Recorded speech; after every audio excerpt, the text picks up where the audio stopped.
few weeks ago in early November, we had a chance to go to Key West to see an old buddy of mine, Al Canish, who I thought had simply vanished from the face of the earth. But the fact of the matter is he hadn't. He had just taken the long road towards getting to Key West, The number you have dialed And has been changed.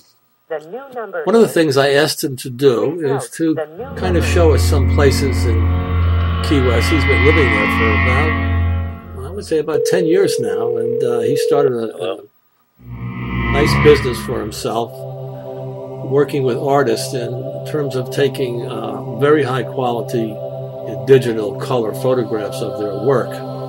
He's engaged in several projects now, but what he said he would do is he would bring me down to take a look at the house that his partner lived in, his partner Martha, who's an artist, that he shares a house with on a canal there in Key West. And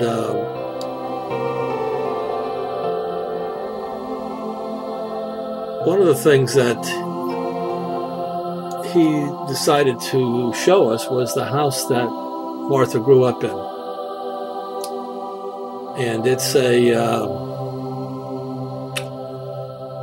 a house that you really can't quite see from the street.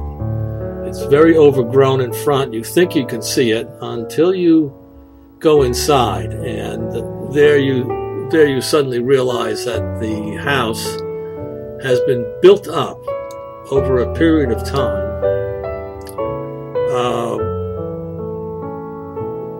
so that it's 5 or 6 houses, all kind of interconnected and built up. It's one where Martha grew up, and that her mother lived and worked in, being both a painter and a sculptor. And her mother was, as far as I could tell from the brief conversation I had with Al and with Martha, was an obsessed artist, which I always figure are the best artists, because if you're not obsessed about what you're doing, why are you doing it? It's not a Sunday holiday. You really want to be able to keep going and keep going. And what her mother did is, over a period of time, brought more and more people into this house who were fellow artists. Of course, her children lived here. Hello. Martha lived here, and her sister, and probably 5 or 6 or 7 or 8 other individuals who were artists. And the house just expanded to, in fact, accommodate them. So it was always busy with art being created. And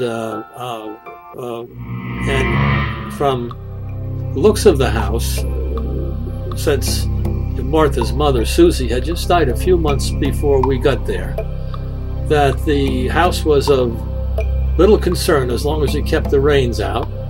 It hadn't been painted. It was surrounded by trees for shade. I don't think there's any air conditioning in the house at all. It's a part of Key West that nobody ever sees. Key West has become highly commercialized, although it's still a great place to go. I had a great time when I was down there with Al, and the highlight of it was the day when he took us to see this house. I was really totally unprepared for it, and so was Joan, who was with me. We're both artists, and we're pretty obsessed by our work, to be frank about it. So to see a home in which the entire life was simply devoted to art, I can't think of anything like it, except it kind of reminded me of The French Lieutenant's Woman, where the male protagonist, who is chasing the woman, finally winds up in a kind of artist colony, I guess you could put it that way, a place where artists live, and that she is a kind of governess, but there's a whole life seems to be concerned with art. I remember reading the book and thinking what a wonderful place to live, where the entire life was devoted to beauty and art, you know. So that's what we got a chance to see here. We saw a life that was totally dedicated to art. Things kind of fell by the side. You know, Martha said that sometimes her mother wasn't the best of mothers. She was just obsessed or concerned or engaged in doing something, and that always took precedent. Martha herself is a very accomplished artist, you know, and so she has an understanding of the kind of drive that her mother had, you know. In a way, she said it afforded her a great deal of freedom, which is, you know, something that I guess all kids, you know, would look forward to, especially if you have, you know, parents who are very strict. You know, I had parents who were strict. You know, they were like professional moms and dads, and they wanted to know where you were every minute of the day. And they had 7 kids, so, you know, it was a full-time job. And they were concerned with the details of the child rearing. It seems this wasn't the case with Martha, so she and her friends had the run of Key West, you know, back in a time when we go back, 50 years. Martha's in her 50s now, so that would bring her back to about 1950 or so, when Key West was the real Key West. You know, it hadn't become so overwhelmingly popular as it is today. It hadn't become a major tourist thing. I mean, the airplanes were just getting set. They had the old highway, of course, had been set up down there, so you could drive down, but it was a long drive, and most of the keys were probably very sparsely populated on the way down, so that you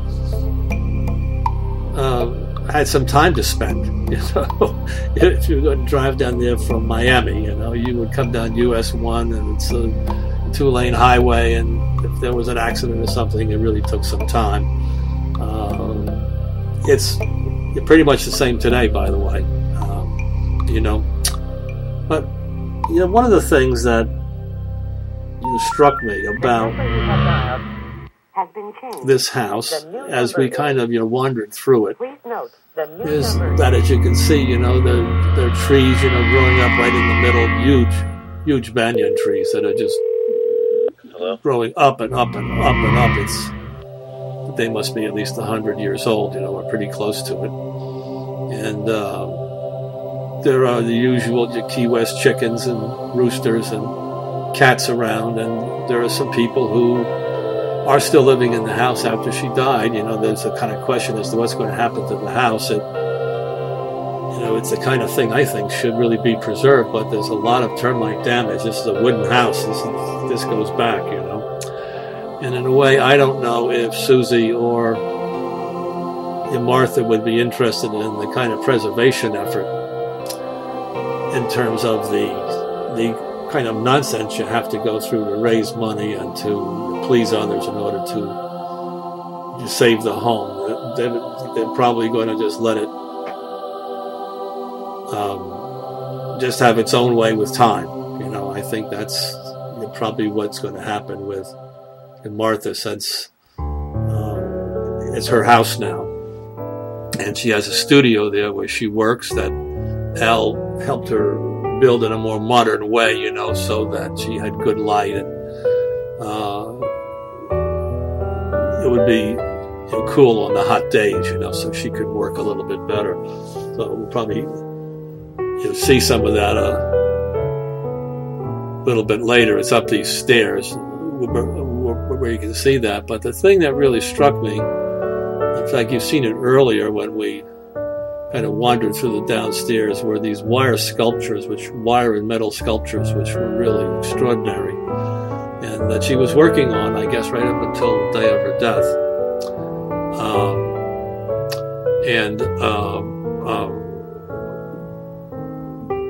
Al had been able to come down, and he's a photographer now. He's a pretty good one too. You know, I really like the way he has lived his life. You know, he was in the business world like myself, but he soon learned that it was better to just do it by yourself on a small scale. So he took he's very handy with his hands too in construction, you know, so he took that knowledge and his knowledge of photography, and he moved it into computers just the way I moved into them, because that's what you have to do today if you want to stay afloat, if you want to be at the top of your form for your art, you know. Hello? So what he had done is he had come down here and he had photographed some of those wire sculptures. They're about life size, you know, and they're very extraordinary. They're just all in a corner in the dark, but he was able to take them out and to set up a background and to photograph them, so they have a good record of that part of her work. So I think that's important. And but as to what's going to happen to them, I think they're going to be exhibited as is, and perhaps with some of her other work, which is upstairs, you know, and which in fact we're going to go up there soon, and we'll take a look at that work.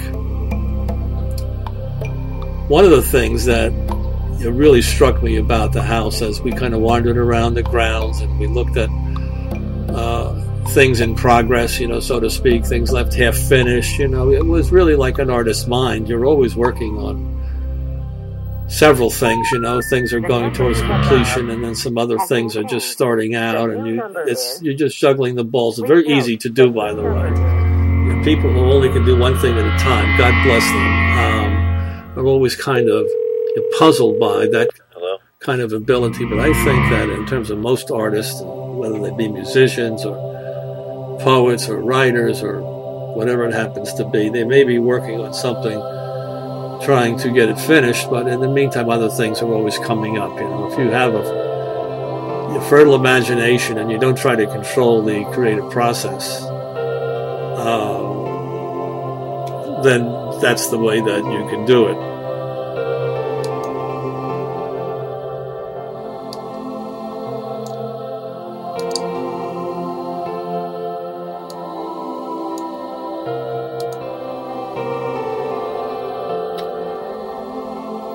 Anyway, we got a chance to finally get upstairs, and you've been seeing some of the work, but the thing that the upstairs reminded me of is the house of Nancy Matthews here in Bradenton, who is an artist and who also just keeps creating. You know, she's very high energy, and she works a lot with found objects, as Susie did as well. You know, you can see some more of the wire sculptures here that she's doing of the horses, but she also just collected all kinds of things, some which could be quite valuable. God knows, you know, some of the bottles here, which seem to have come from the Key West neighborhood, and they would go back 150, 200 years. But whatever it was that seemed to interest her, that she would simply collect. So upstairs in this studio, besides the beautiful glass and wire Pegasus, isn't it gorgeous? It just seems to be, it's as though it's a dream, you know, the way it seems so fragile and so beautiful. And here's some others that she was working on. They would be kind of similar to the ones that we saw downstairs in the dark shadows. You can see them a little bit better here. But this is a room where she worked, and where they have some of her ceramics as well, you know, when she did fabric design and The number you have of a dialed very high order, has been changed. according to The new number Martha. is- We didn't get a chance to really see any of that. Here's some pictures of Martha herself, who's, besides being a very, very good painter, and you saw some of her work earlier of the Bahamian scenes, the beautiful, brightly colored stuff. This is some of her dancing as well, which she's thinking of getting back into, and as have some dancers here in Sarasota, you know, who have formed something called soul moves for interpretive, spontaneous dancing in the streets. But anyway, this is another. We're just going through some of the sculptures in a close up. You can see how they're made. They're so intricate, and you know, the thing about your sculpture, which your people who are your poets or writers or musicians, I guess. Well, I guess musicians have a sense of it too. It's the physical world. But I think writers don't. They either have a PC or a pencil or a pen or paper, and you just scribble it down. But making these things is an enormous physical effort. You can just look at the twisted wire there, and you have to get it right. You know, you can't make a lot of mistakes in the complexity of the things that she's doing. That was Joan taking a look at some of the horses and some of the glassware here, and we tried to rotate a bit so you can see it float. There's some are mobiles, you know, meant to float, and all those large color things that we see on the floor there, outside of the pictures there of Martha as a dancer, are of ceramic works, flat. You don't see that anymore, but that was an old Cuban thing. You can see it in some of, for example, at the Colombian restaurant in Tampa, which goes back to the time of Teddy Roosevelt. You'll see those large tile decorative pictures, made of little pieces of tile. I don't know if you see them anymore. I know that Nancy Matthews does that once in a while. She'll work in that area. But anyway, this is some of the other things that continue to surprise us. The place is just filled with odd things, little animals, stuffed animals, and dolls. They seem to be a favorite of women artists. There was a woman in Alamos had the most beautiful house that I photographed and that I made into a dream story called House of Women, who also worked in fabrics, almost exclusively, but she had this crazy, very funny doll collection, and they were all over the house. They're just something that I guess you grew from the love of dolls as a girl, and they got more odd and strange and lovable as they got older. This is a little kind of view of the downstairs from the studio, and this is an area where Susie would sit and rest, and I can only imagine that in its heyday, and probably right up to the time she died, it was a place where you were with kindred souls. I think that's important for artists, because you are working from a whole different set of values than most of your neighbors. You're not so much concerned with stuff, but you're concerned with beauty, which makes you an oddball in today's world. But from my point of view, it makes you a rare oddball, and one that people should pay attention to. Because without beauty, what you have is you have nothing. And here you can see that the concern with stuff was absolutely zero. It wasn't important. What was important was letting the imagination run wild, And here again, we're back in Martha's studio, which is a little room of the many, many rooms. We probably covered about 15% of the house, because the rest of the house is occupied with people who are working on painting or sculpture or whatever, or just living, Martha told me at one time there were 15 or 20 cats living here, God knows how many chickens. This is some of Martha's work. It's really beautiful. It's highly colorful, and it's of the Caribbean areas, you know, and she's working from some historical documents as well. But I love her renderings of them. The color is so vibrant and just pops off the canvas at you, you know. So I don't know if her work is that well known. She tends to be very private, so some of her work just never gets out The number you have dialed to the world, and there are many artists like that. Here's one of the source books that she's working from, you know, in order to get the costumes correct, and then she adds the colors and things like that. So she's a pretty serious artist. Hello? Working back from the old photographs, and then you're trying to render something that is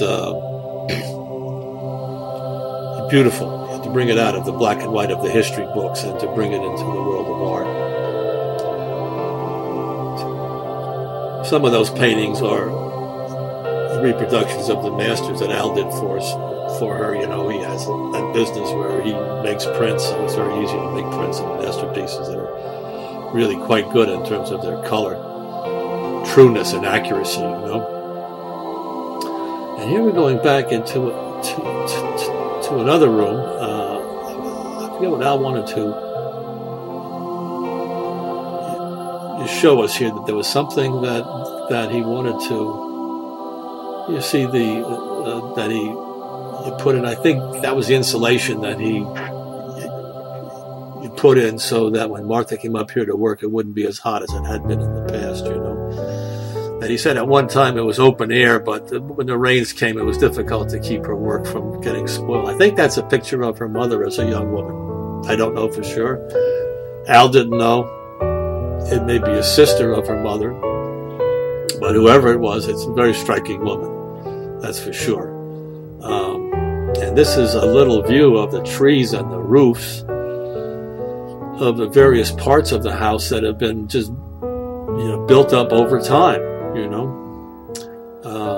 It's a green, shady place. It was so nice to walk through this place because it was like living in a forest, and you had all the wonderful tints of green and light coming down at you. And I know that it makes the place extremely, extremely cool, you know, during the day.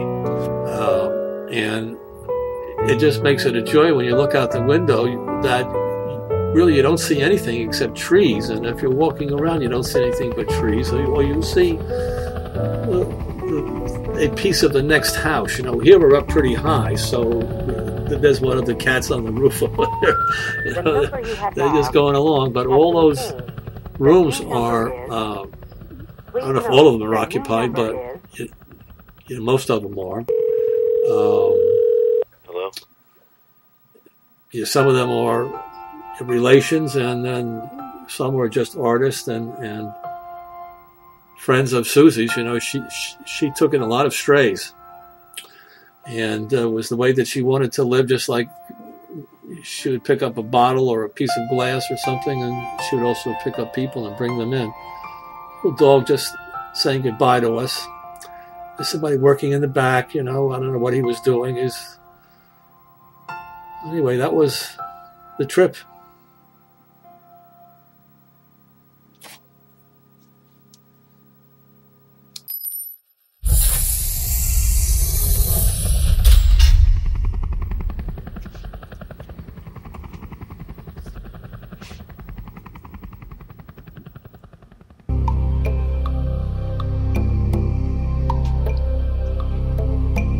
This is Martha's mother's house.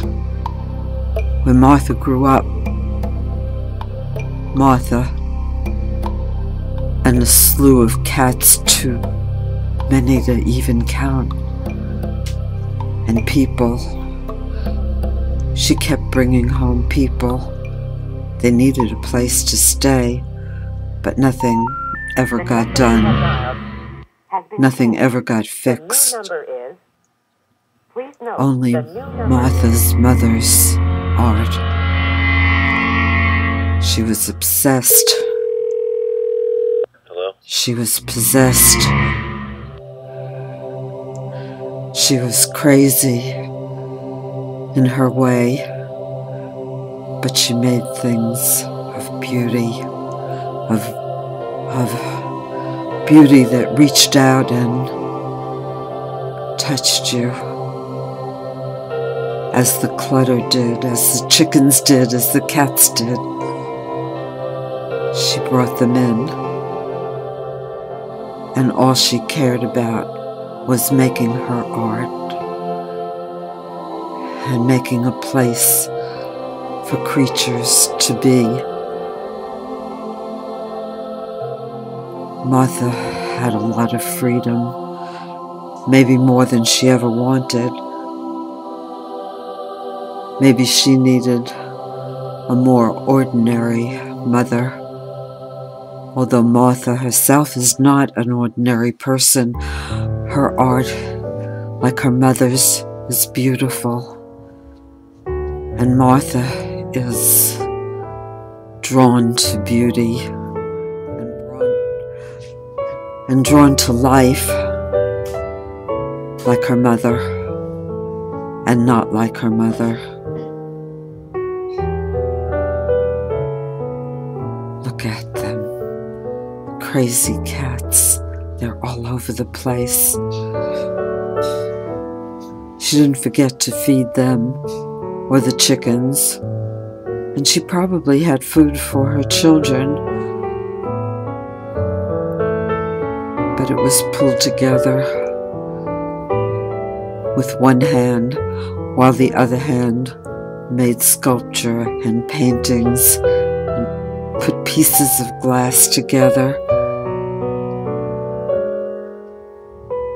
And with one eye, she watched the light come through the holes in the roof, the holes in the floor. But the other eye was always looking for art, making art, making this a container for many lives, and especially for her own.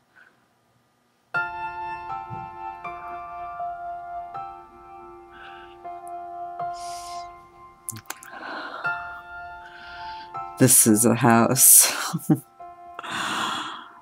In other places, it might have been torn down long ago. But everyone wants to be in Key West. Everyone wants to be part of the scene of beauty, of life, of art, and strange found objects and found creatures, invited and never turned away, never turned away,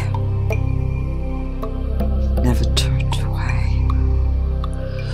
Look at all the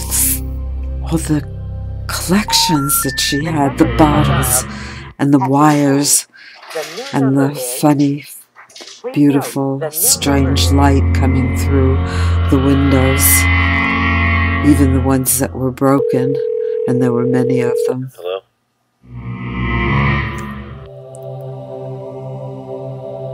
Martha made beautiful birds from wires and other things that she collected.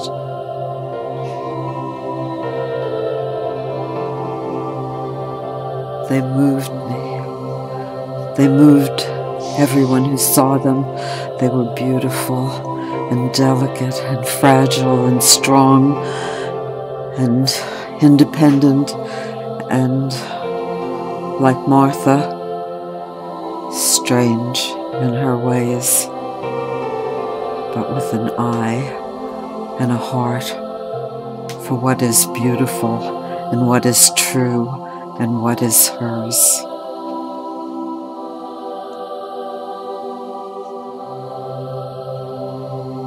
It grows on you. It grows on you. It becomes part of you, and you become part of it. This is the house of Martha's mother.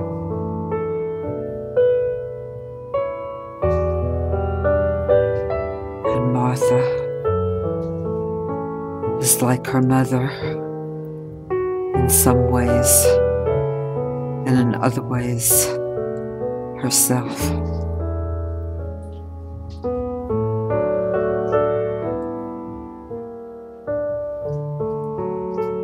This was a woman obsessed with her work, obsessed with her life, but there was always room for you. No matter who you were or what you did, it was just another mouth to feed, place to be for herself and her wild, wild ways, wild eye, wild work. The number you have dialed has been changed. The new number is... Please note, the new number is... Hello? Is this Martha? Is this her family? Who knows? She liked the looks of things, and she collected them, the people, and the bottles, and the art.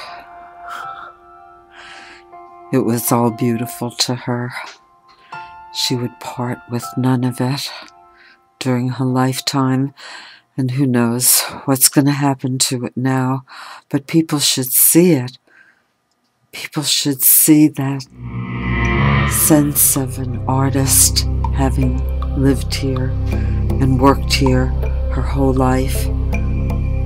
Her whole life. Her whole beautiful, crazy, wonderful life.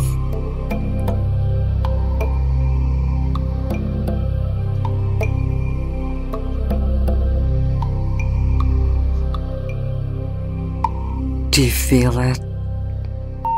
Like I felt The number you it. have dialed has been changed. The new number is... Please note, The new ghost number is... of Martha's mother still lives here. It is beautiful. Hello? It is beautiful. And she is proud of her life and her work and the beauty she created and the ways that she was.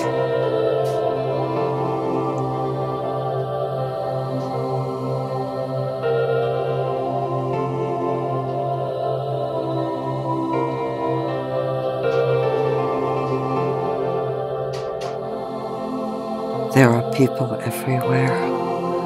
There are living creatures everywhere. There is beauty.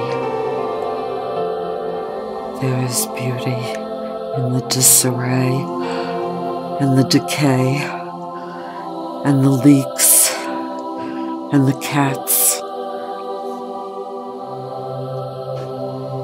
Nothing could stop her. Nothing. Nothing at all. Nothing at all. Nothing at all.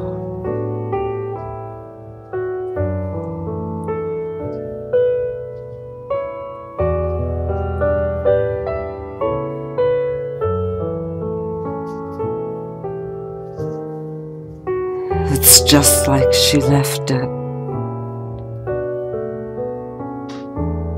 as it will always be, maybe forever.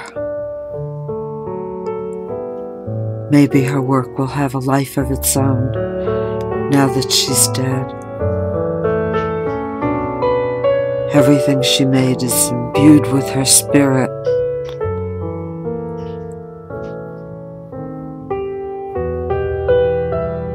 This is the Key West that people fall in love with. The romance, the dysfunction, the beautiful, beautiful art.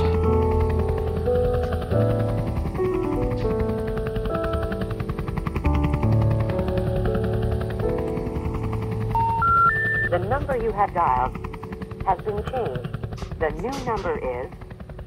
Please note, I wish the Martha new had number come is... with us. She could have told us Hello? more about her mother. But the house does speak for itself.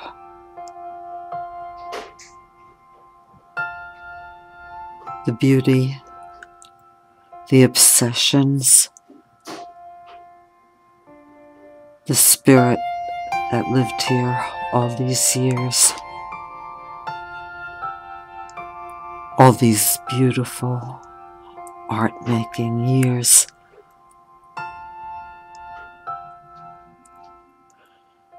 Or maybe she was a bit crazy at the end. Or maybe she always was.